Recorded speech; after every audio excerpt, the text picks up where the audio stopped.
It's almost dark. I'm not gonna look at the camera too much because I think the reflection, you can see it, of my camera gets right in the middle of my eyes. And so it's kind of distracting to me and probably to you too. I'm walking around here, it's just about dark. It's Thursday evening and I know a lot of people are already getting hit with storms coming through and with cold weather blasts, but it's on its way here. So, you know, I had went ahead and planted some things, and I know some people probably didn't agree with going ahead and planting because there's always dates in people's minds when you're not supposed to plant. No, don't plant till Easter, don't plant till Good Friday, on and on and on. And I get that, I understand that. You kind of have to go with your gut sometimes. And my gut was telling me to go ahead. I wasn't just basing it on my gut though.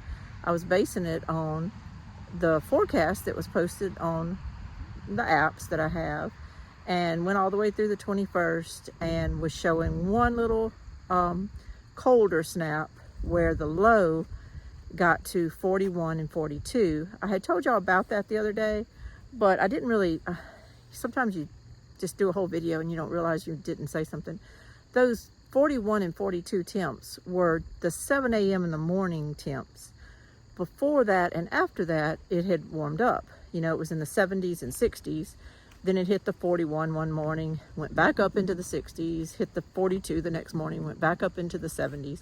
So I wasn't really worried about it. And after those 2 days of doing that, my plants did okay. They did okay. And actually, I would walk out every day and my tomatoes had grown. All of a sudden, when it got back up in the 70s, my beans started popping out of the ground and the melons looked okay, and I wasn't really worried. And then all of a sudden, you know, your apps go off and your notifications go off and they tell you that, oh my goodness, we have a big St. Patrick's Day cold front coming through. Unexpected, just, you know, not expected, of course. So now that's what I'm dealing with. And your first instinct is to just get down.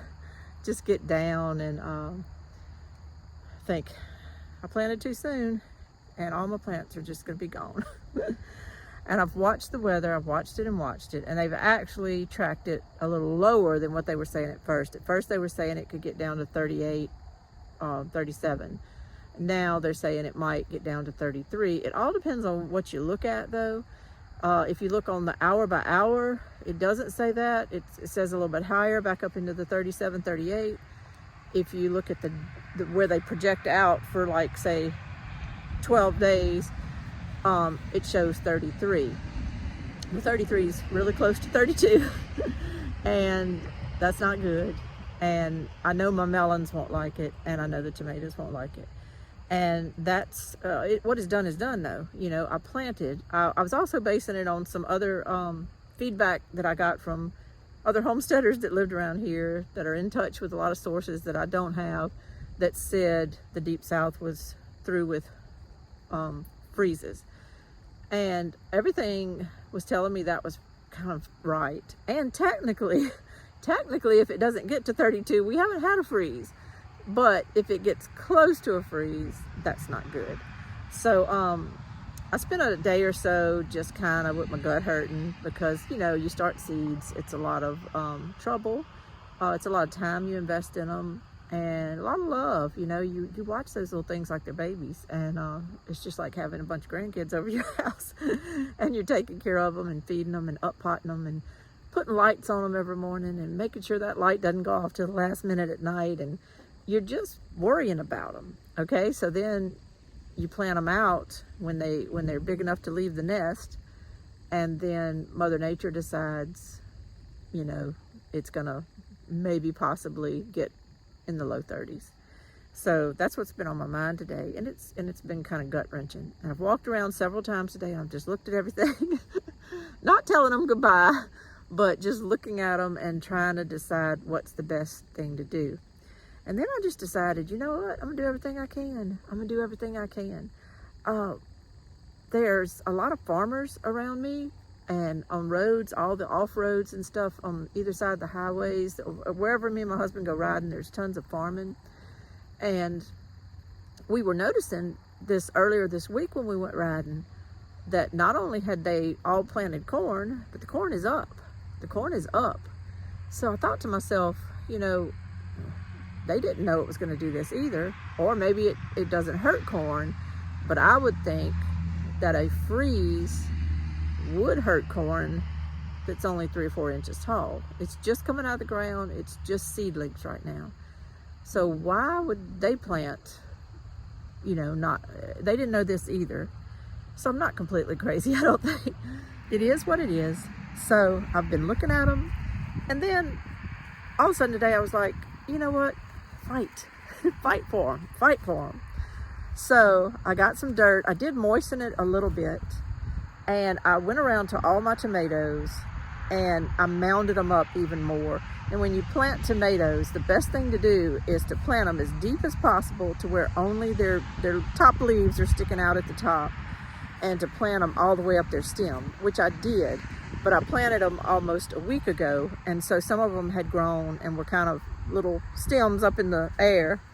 And before this freeze gets here, what is happening is tonight late, and you never know exactly when it's going to get to you. We have 10-20% chance of rain during the night, but supposedly by early in the morning we're having a bad line of storms come through. I think some of that's going through Texas right now, and it's supposed to come through here early in the morning. And so what I was worried about was, forget the freeze, what if they, you know, this violent storm comes through and just tears them apart? Because I've lost plants before to heavy wind. So I decided to take that dirt, I moistened it a little bit so it would be a little bit more firm than just loose dirt, and I just went to every tomato plant. I normally don't trim really early like this, but I went ahead and trimmed off any of the little sucker branches that they had. I only left the leaves at the top, and then I mounded them right back up to their neck, right back up to there with dirt. And that was one thing I did. First of all, it'll insulate that stem a little bit more, and then it'll make it where that wind's just not whipping a whole plant all over the place. It's just whipping those top leaves. I could cover them, and that's my other strategy. Is I have some tarps, and you know I have these T-posts that are in all my rows. So the T-post would act like a really good tent frame to drape a tarp over these T-posts. It wouldn't be down on my plants, and I want to do that. However, today's temps, though they weren't hot, it was normal temperatures. It was in the 70s, low 70s, and you wouldn't have gotten hot outside working, but you weren't cold either. But it was just very windy already. It was windy, so I did that to those plants to try to help them. And when the rain comes through tonight, the temperature is not dropping a whole lot. It's going to still be in the 60s through the night and in the 60s in the morning. So I didn't water these plants when I put them in because they were pretty moist in their cups. But I haven't watered them since I planted them, and that was almost a week ago. So if I completely cover them up with tarps right now, then they're going to miss out on the rain, which I can water them all I want to, but rain from God and rain from heaven is usually a whole lot better for plants than what I can come up with. And so I decided I'm just going to leave them uncovered tonight. Since it's not getting cold, since the temperatures are staying fairly warm, I'm just going to leave them uncovered and see what happens. Tomorrow, though, as the day goes on, by the time late tomorrow evening gets here, the temperature is going to start dropping. I think there's a 3-hour period tomorrow afternoon where it starts dropping like 10 degrees. It goes from 57 to 47 in 3 hours. So tomorrow afternoon, even if it's raining, as long as it's not lightning, I'm going to come out here and I'm going to tarp these things. I went to my little concrete pile and I grabbed as many little concrete things as I could bring over here. I have lots of little tiny pieces that just won't do much, but I brought all the bigger pieces that I feel will help, and I'm staging things. I've got 5 T-posts here leaning against this tree that can also lay on the bottom of a tarp. I've got a ladder there. And I've also got like probably 12 by 12 ceramic tiles that were in that 18-wheeler, and they can go on the edge of tarps too. I haven't brought them over here yet, but I'll get them if I need them. But more broken pieces of cinder blocks and concrete, even more right over there. And here's my big tarp. It's like 20 by 40, and I just feel like if I lay it on top of those T-posts and, you know, back it off kind of from the edges and put the concrete on them, I can save some of these plants. What happens is when the temperature drops tomorrow night, when it goes from being in the 50s and 60s in the morning down to the 50s, and then boom, 47 degrees by tomorrow evening, and going down from there, when that happens, I just kind of want to be ready. I want to have some of this already tarped, and I'm gonna play it by ear after that. I'm not worried about these beans so much, but I've got these tomatoes over here as well. And so this is another row that I don't have a huge tarp for these. I do have another big tarp, and I'm probably going to go grab me a couple more tarps tomorrow at the co-op or something. I'm going to play it by ear after that. I'm going to keep an eye on it Saturday. When I wake up Saturday morning, I'm just going to see how it is. I'm going to keep an eye on it, and if I need to take the tarps off Saturday, if I can take the tarps off, then I certainly will pull them off for a little while, even if it's just for a few hours. Let those plants breathe. I think it's just going to be cloudy weather Saturday, maybe even some sun poking out, but it might be where I can take the tarps off. Then it's going to get lower again.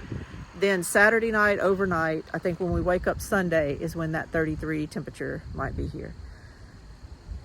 I'm just praying we don't get 33. But if we do, I'm going to have everything covered up. I'm going to have it, the tarps away from the plants so that all these tarps aren't laying right on the plants. I've even got some little smaller tarps to go on all my little melon rounds that I made over there, those little melon rounds. And I'm going to cover those up too. And I'm just going to fight for these plants. I'm going to fight for them. And if we make it through it, then hey, I'm that much ahead. I'm that much ahead. And none of my cucumbers have come up yet or anything like that, so I'm not worried about that. But I'll be that much ahead if they make it through this. And I'll be proud of them. I think they're doing good. I think they're hanging in there and they're doing good. They've been strong seedlings, and I'm gonna do the best I can to fight for them. Come over here where it might be a little bit brighter on me. I know it's dark. I've never done a video in the dark like this, but I'm just outside. I'm walking and thinking. And the worst that could happen, the absolute worst that could happen is, I guess in two waves, I guess. Number one wave might be if the wind, or God forbid we get hail. They're even saying some of these storms are having hail in them. If it just beats the crud out of them Friday night, Friday morning, or Friday during the day, well, that's just that. But you know what?